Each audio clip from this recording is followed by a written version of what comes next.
from Honduras.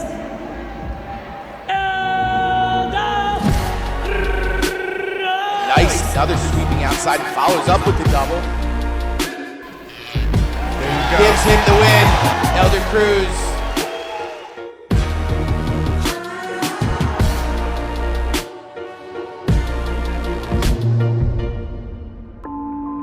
I believe in myself more than anything. I train myself to believe in myself.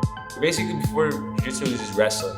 Wrestling was always that one thing that I could do, and then I would always be good at it. You know, I would get in trouble, stray away from it a couple of months, and then I would always come back. And then I went to MMA, and I had those 2 fights, and I just felt like, oh, there's this Jiu-Jitsu thing, and I'm going to practice, and I'm beating higher belts. And I started imagining that I could be great in the sport, because I would watch videos of people, and I'd be like, oh, I can do that. I can do that. I was at the UFC gym 2 months, and I remember I'd be talking about being a world champion and stuff like that, but they're like, oh, are you sure? They started not uplifting it, or they didn't share the same interest that I did. Then out of nowhere, Alex Cruz, he sent me a thing hey, do you know Lucas Leite? He's a Brazilian world champion. He's right there in La Habra, and I was like, La Habra? I live in La Habra, almost my whole life.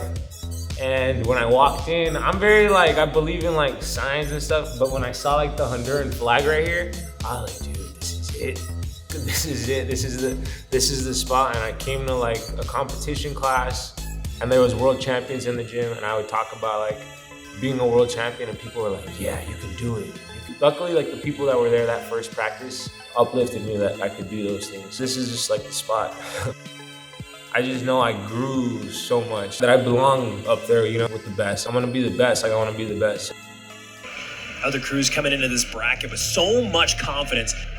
Oh, but immediately Elder Cruz on his back.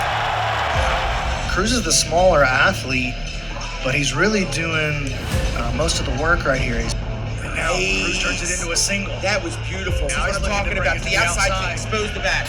Naturally, I'm not a 99 kilo guy, and to be as big as them, I would have had to be saucing up. So the biggest thing to win in 2024 is to drop down to 88 kilos. So that's my biggest move. So I feel I'm right there, and I'm just gonna keep improving, and then, you know what I mean? Maybe we could do a catch weight, make them cut weight. So my first 6 months of this year are all focused on gi.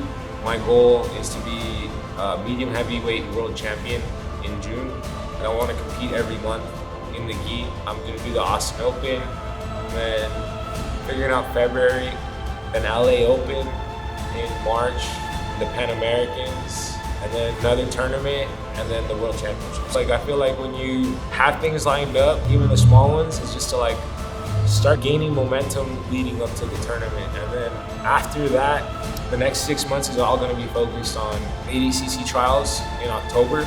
So it's cool because I have 3 months, make the transition against a no-gi, maybe go to a Fight Factory, get some no-gi training in, compete in that in October, win the trials, and then do no-gi worlds, and that'll probably be a year for me. This year, I feel I'm on the right path. Stay tuned, you know what I mean? I'm gonna make a lot of my goals come true